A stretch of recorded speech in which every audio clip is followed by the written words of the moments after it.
नमस्कार मेरे प्यारे साथियों। आप सभी जानते हैं कि भारत एक जाति प्रधान देश है।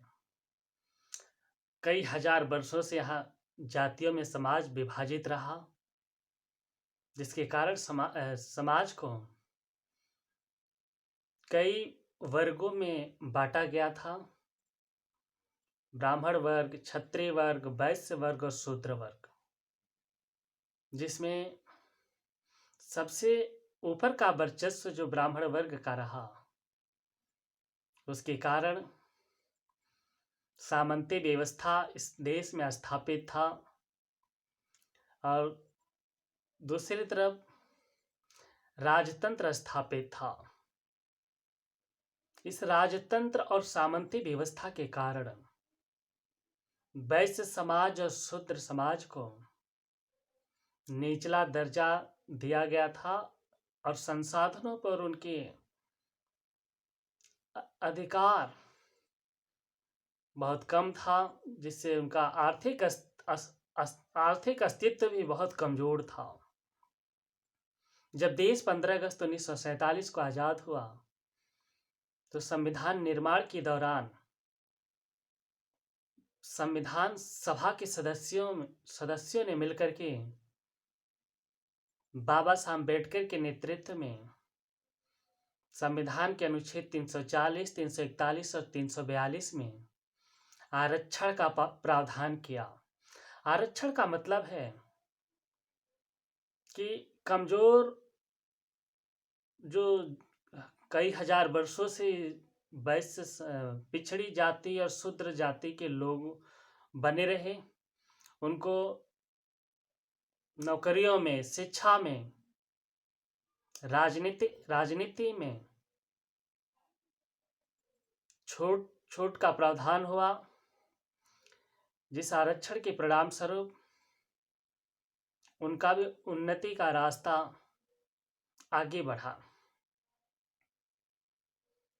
तो इस प्रकार से कमजोर वर्ग के लोग भी, जो पिछड़ी जातियों से थे और शूद्र वर्ग से थे, उनको भी आगे बढ़ते हुए समानता का अधिकार जो संविधान में मिला, और आर्थिक खाई जो बहुत बड़ी थी उसको दूर करने का एक रास्ता बना।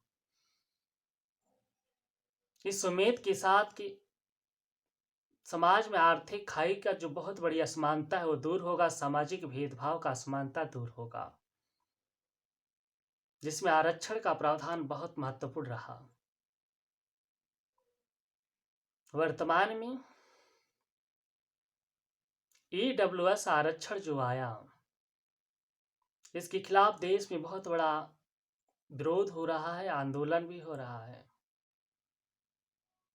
जिसका कारण है कि जाति जनगणना की मांग देश में सत्ता में बैठे हुए सरकार के खिलाफ अन्य पार्टियों के लोग और देश की जनता कर रही है।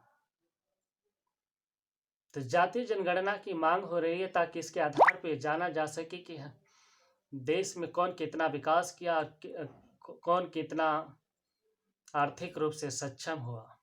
लेकिन वर्तमान सत्ता में जो भारत सरकार है, जाति जनगणना कराने के लिए अभी तैयार नहीं है।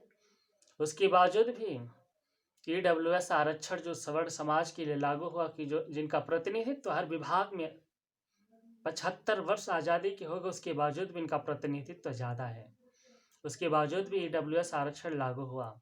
जबकि ओबीसी और एससी कैटेगरी के लोगों के लिए, जिन्हें क्रीमी लेयर का निर्धारण किया गया है, उनका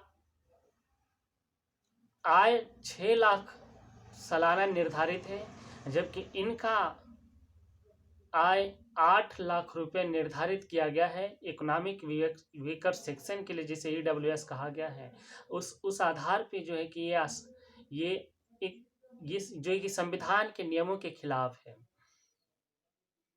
इंदिरा साहनी के इस मामले में प्रावधान हुआ था कि संविधान के अंतर्गत 50% से अधिक आरक्षण नहीं होगा, जबकि ईडब्ल्यूएस आरक्षण लागू होने के बाद इस इंदिरा साहनी केस के मामले में जो एक सीमा निर्धारित की गई उसका उल्लंघन हुआ, और इकोनॉमिक वीकर सेक्शन में सिर्फ सवर्ण सवर्ण समाज के लोगों को शामिल किया गया, ओबीसी और एससी के लोगों को शामिल नहीं किया गया। और सबसे गंभीर चिंता का विषय है कि सुप्रीम कोर्ट में जब ईडब्ल्यूएस का आरक्षण लागू हुआ तो 5 जजों की पीठ ने इसको लागू किया, जिसमें सारे के सारे सवर्ण समाज से थे, सवर्ण जाति से थे। तो 3 जजों ने इसका समर्थन किया और 2 जजों ने इसका विरोध किया। तो 3 जजों के बहुमत से ये लागू हुआ, जिसका तमाम विरोध हो रहा है कि सभी के सभी सवर्ण समाज से क्यों थे।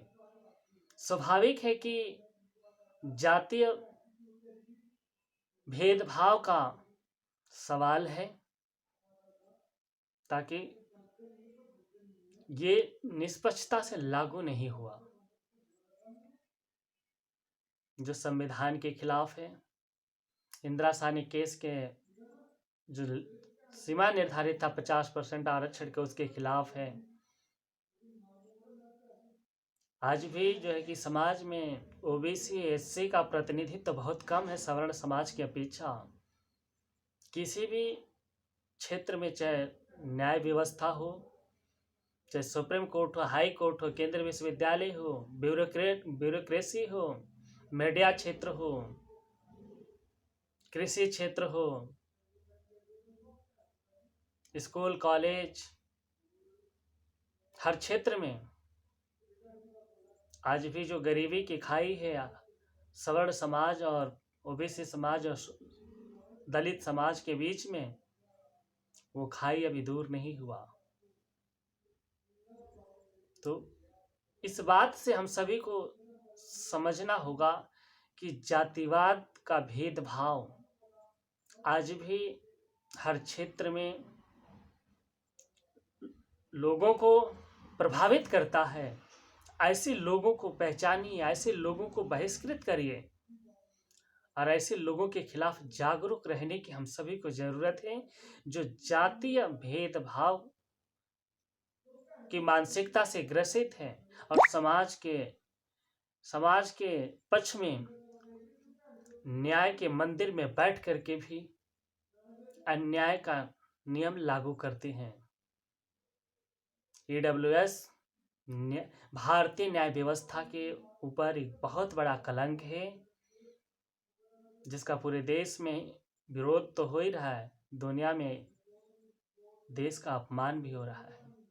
तो मेरे सभी प्यारे दोस्तों, जागरूक रहिए ऐसे लोगों से जो न्याय के मंदिर में बैठ करके भी या किसी विभागों में भी रह करके न्याय नहीं करते, लोगों के साथ सच्चा व्यवहार नहीं करते।